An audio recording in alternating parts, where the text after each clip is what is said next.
शुरू अल्लाह के नाम से जो बड़ा मेहरबान निहायत रहम वाला है। आइए चलते हैं आज की कहानी की जानिब। मौसम सरमा की एक खुनक सुबह थी। सर्दी काफी बढ़ चुकी थी। कुछ देर पहले बर्फीली हुआ के झक्कड़ चल रहे थे, फिर काले बादलों से आसमान ढक गया। अजीब नजारा था और मुझे स्कूल जाना था। अम्मा की तबीयत ठीक न थी, तभी मैं नाश्ते के लिए नान लेने अकेली ही तन्नूर पर चली गई। ये तन्नूर हमारे मोहल्ले की एक बेवा औरत चलाती थी और खुद अपने हाथ से नान लगाती थी। वहां पहुंची तो एक लड़का पहले से मौजूद था, वो भी नान ले रहा था। इसे देखकर लगा जैसे सारा जहान उसने अपनी आंखों में समेट रखा हो। वो लड़का नहीं, कोई चमकता सितारा था। इन दिनों में 13 बरस की थी और वो 20 बरस का होगा। मैंने नान वाली खाला से कहा, मुझे जल्दी नान दे दो, स्कूल को देर हो रही है। तभी लड़के ने अपने लिए खरीदे हुए नान मुझे दे दिए। मैं हैरत से उसे देखने लगी। इसके चेहरे पर इतना रोब था कि नान वापस करने की हिम्मत ना हुई तो पैसे मैंने तन्नूर वाली खाला के आगे रख दिए। मुझे जल्दी थी, स्कूल जाना था, मगर मैं नान पकड़े खड़ी थी। शायद इसकी सूरत में गुम थी। ऐसी सूरत जिंदगी में पहली बार जो देखी थी। मेरी हैरत से बेनियाज वो चला गया।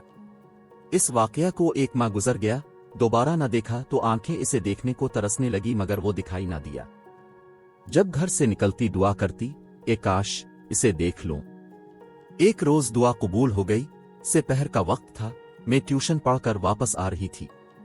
क्या देखती हूं, वही लड़का आंखों में सुरमा और चेहरे पर तबस्सुम लिए अपने किसी दोस्त के हमरा कुछ सामान उठाए अपने मकान की तरफ जा रहा है। इसका घर ज्यादा दूर ना था। जब वो पास से गुजरा तो मेरी जानिब मुड़ कर देखा, तभी दिल की धड़कनें तेज हुईं। जी चाहा इसे पुकार लूं, मगर इतनी कमसिन थी कि पुकारने की जुर्रत भी ना कर सकती थी। अम्मा जान से कहा, जाने कौन लोग सामने वाले मकान में आए हैं, इन नए किरायादारों से जाकर मुलाकात करनी चाहिए।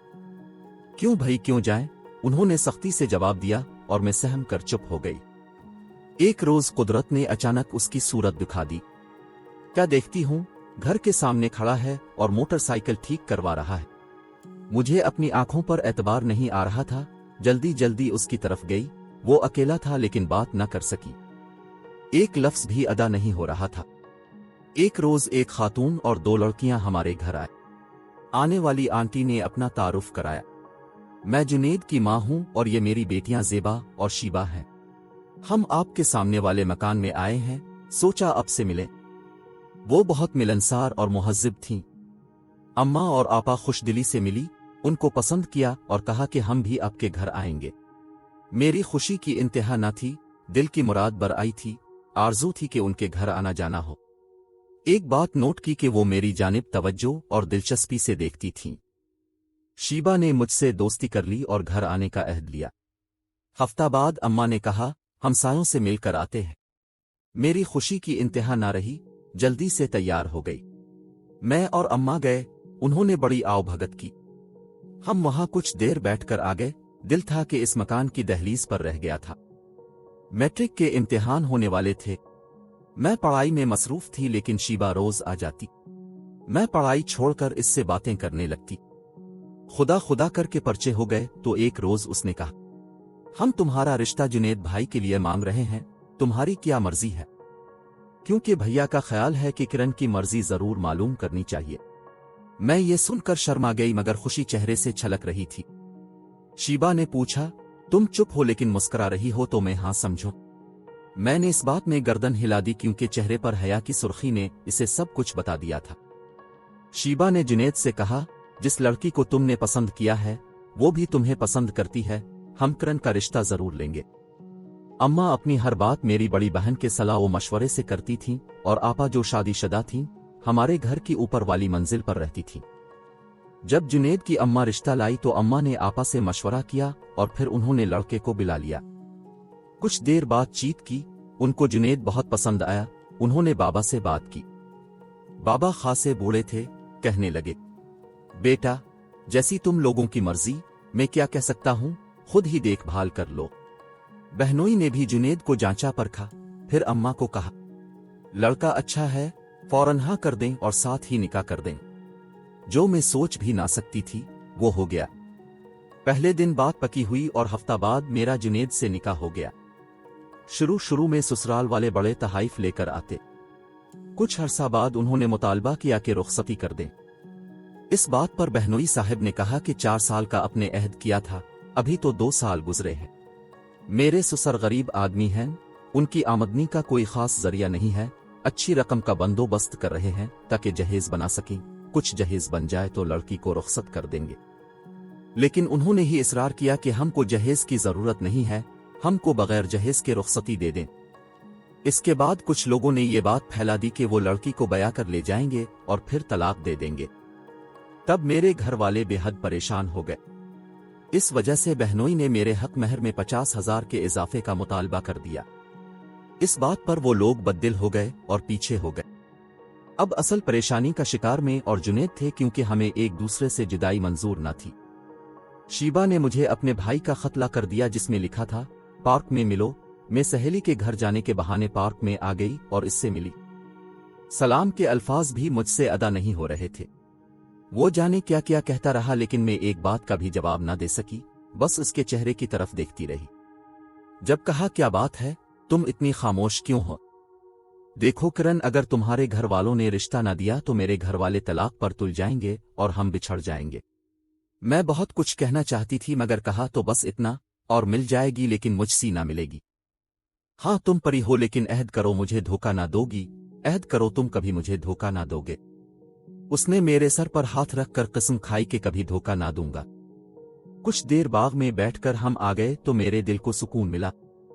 इस पहली और आखिरी मुलाकात के बाद मुझ बदकिस्मत पर वो क़यामत टूटी के कलम लिखते हुए और हाथ रकम करते हुए कांप रहे हैं। ये वो दिन था जब ज़लज़ला आया था। सुबह का वक्त था। मैं अपने घर की खिड़की से इसके दरवाजे की समत देख रही थी। मेरी आंखें इसका दीदार करना चाहती थीं। अचानक जमीन के अंदर इस कदर खौफनाक गड़ाहट सुनाई दी कि मारे दहशत के मेरी चीख निकल गई। मुझे कुछ होश नहीं रहा कि क्या हुआ। घर, मकानात, पहाड़, सभी कुछ जमीन बोझ था। खाक, खून, पत्थर, चीखें और सिसकियां। मैं कुछ देख सकती और ना सुन सकती थी। जब होश आया तो कायनात बदल गई थी। मेरा कुछ भी मेरे पास न था। घर वाले कहाँ गए खबर नहीं। मैं एक गाड़ी में थी और मेरे इर्द गिर्द अजनबी चेहरे थे। वो जाने कहाँ मुझे ले जा रहे थे। ये लोग बर्दा फरोश थे, मेरे अलावा और भी लड़कियां उनके हाथ लगी। ये हमें उठा लाए और फरोख्त कर दिया। फिर हम ऐसी जगह पहुंचा दी गईं कि जिसका नाम लेते हुए शुरफा घबरा जाते हैं। ये लाहौर का इलाका था जहां हसन फरोशी और जिस्मों का कारोबार होता था। मुझे भी इन जालिमों ने इसी जहन्नम में धकेल दिया। शुरू दिनों में मुझ पर क्या गुजरी है ये ना ही लिखूं तो बेहतर होगा, क्योंकि मेरे वालिदैन अगर जिंदा होंगे और वो ये हाल पढ़ लेंगे तो उन पर एक और कियामत भी गुजर जाएगी। जहां मैं थी वहां रोज ही खरीदार आते थे और हमको सजा संवार कर उनके हवाले कर दिया जाता था। मेरे साथ वाले कोठे पर जिस बेगम का ठिकाना था, इसमें उसकी 4 नाम निहाद बेटियां रहती थीं, जिनसे वो दौलत कमाती थी। इन लड़कियों में से एक का नाम मदीहा था और वो भी मेरी तरह मुसीबत की मारी थी। इस लड़की से मेरी दोस्ती हो गई और अक्सर जब फरागत होती हम मिल बैठकर दुख बांट लिया करती थीं। एक दिन खिड़की से मैंने अपनी इस सहेली मदीहा को बुलाया तो मैं ये देखकर हैरान रह गई कि सामने ही सोफे पर जुनैद बैठा था। मेरी आंखें धोखा नहीं खा सकती थीं। भला मैं कैसे इसकी सूरत भला सकती थी जिसकी सूरत मेरे दिल में बसी थी। बड़ी मुश्किल से खुद पर काबू पाया। अपने आप को कैसे जाहिर करती, इस बात का भी हौसला नहीं था, लेकिन मैं उसकी मनकूहा थी। मेरा इसके साथ निकाह हुआ था और तलाक भी ना हुई थी। काफी देर खिड़की में खड़ी रही और वो उनके घर से निकलकर चला गया।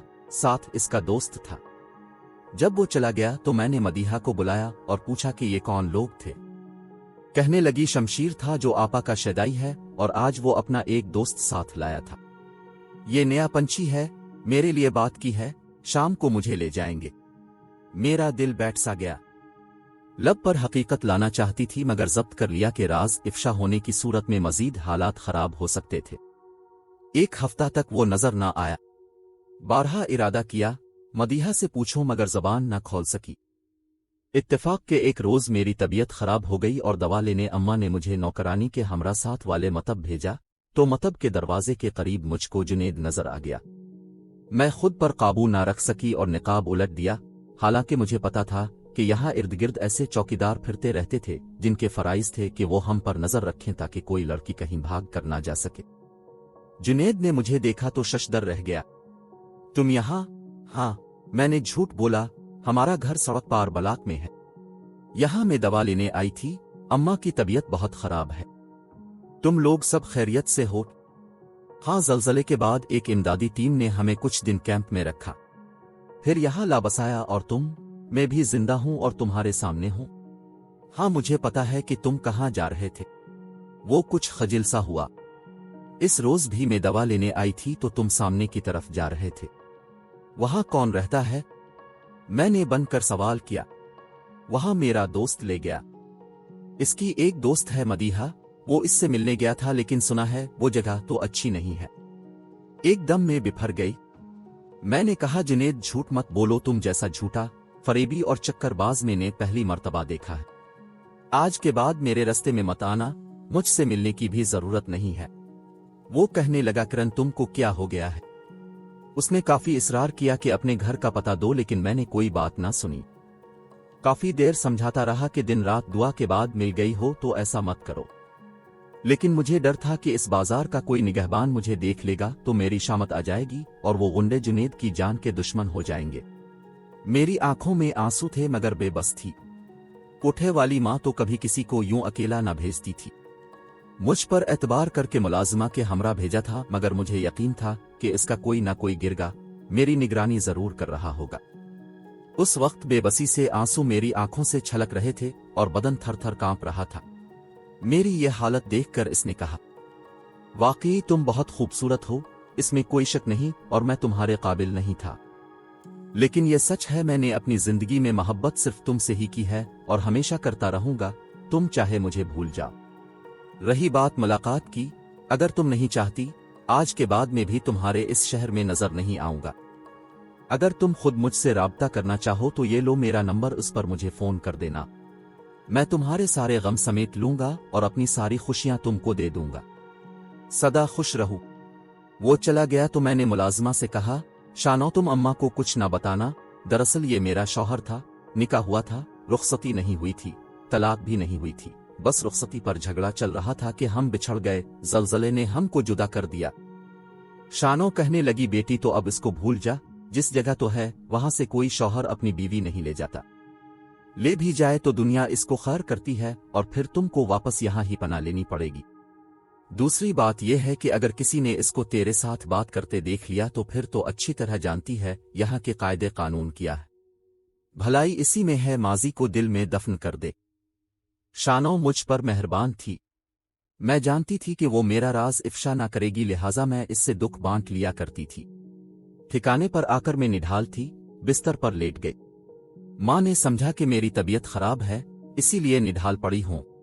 मुझे दवा लेने की ताकीद की और बावरचुन से कहा कि इसके लिए सूप बना दो, बच्ची कमजोर हो गई है। मम्मी की हम पर इनायतें तो बहुत थीं, लेकिन वो हमारी इज्जत की दुश्मन थी।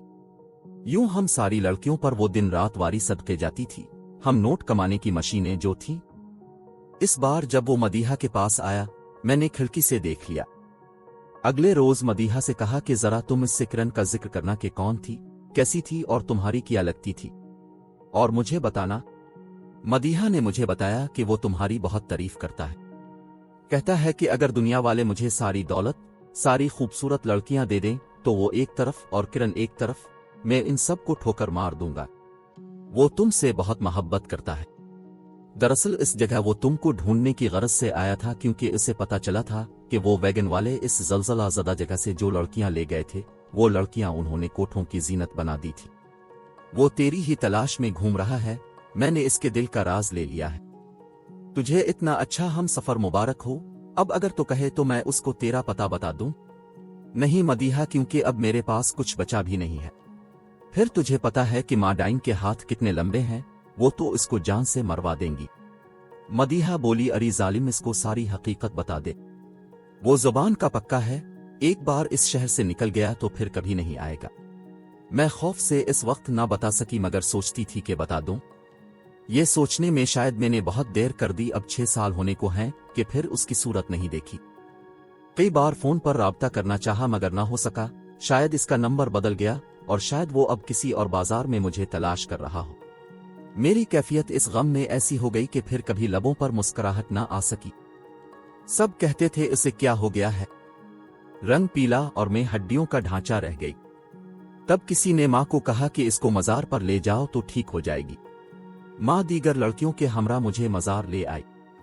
क्या देखती हूँ कि वहां एक लड़का लंबी दाढ़ी, लंबे बाल बखेरे, बिल्कुल कमजोर, लकड़ी की मानिंद गिले में जंजीरें डाले, बोसीदा लिबास में बैठा है, जैसे होश व हवास खो चुके हो। वो किसी को जानता था और ना पहचानता था। लोग इससे दुआ कराने आते, वो बस हाथ उठाकर सर हिला देता था। इसके साथ इसका कोई दोस्त बैठा था जो सेहतयाबी के लिए इसको इस दरबार लाया था। इसकी जबानी मालूम हुआ कि इसकी मनकूहा को कुछ गुंडे ज़लज़ला-ज़दा इलाके के एक गांव से उठाकर लाए थे और बाजार की जीनत बना दिया। जब इसको मालूम हुआ तो ये इस लड़की को हर शहर में ढूंढता रहा। इसे वो लड़की मिल भी गई, मगर लड़की ने इसको पहचानने से इनकार कर दिया, जिसका उसे सख्त सदमा हुआ। तब से गमज़दा रहने लगा था। फिर कुछ दोस्तों ने नशे पर लगा दिया और हालत ये हो गई कि अपनी सुध बुध गंवा दी। बस इतना कहता था कि अब लाहौर नहीं जाऊंगा। दिन बदन कमजोर होता गया। अस्पताल में इलाज भी कराया, ठीक ना हुआ। अब इसकी ये हालत है, सोचा आखिरी कोशिश कर देखें। किसी ने कहा कि मजार पर ले जाओ तो हम यहां ले आए हैं। दोस्त का नाम अब्दुल-शकूर था। मैंने तमाम किस्सा सुना, फिर अकीदत से दोजानू होकर इस शख्स के सामने बैठ गई कि ये बुजुर्ग मेरा ही जुनेद था। मैंने इसको पहचान लिया, मगर वो मुझे ना पहचाना, क्योंकि इसकी आंखें पहचान खो चुकी थीं। सब ही दुआ कराने के चक्कर में थे, मगर मुझसे तो वहां ठहरा ना गया और मैं वहां से परे हो गई, क्योंकि मैंने अपने अंदर झांक लिया था कि मैं क्या हूं। काश इस वक्त में हकीकत जुनेद को बता देती, फिर जो होता देखा जाता। मगर इस वक्त में 16 बरस की थी, अक्ल थी और ना हौसला था। मैं खौफजदा हिरन की मानिंद वहशी इंसानों की शिकारगाह में थी। हर दम दुआ करती हूँ खुदा करे वो ठीक हो जाए। अपनी बदनसीबी का रोना बहुत रू चुकी, मगर अपनी बुज़दिली पर मैं खुद को भी मुआफ नहीं करूंगी। नाजरीन, ऐसी वीडियोस देखने के लिए हमारे चैनल को सब्सक्राइब करें। मुझे दीजिए इजाजत। खुदा हाफिज।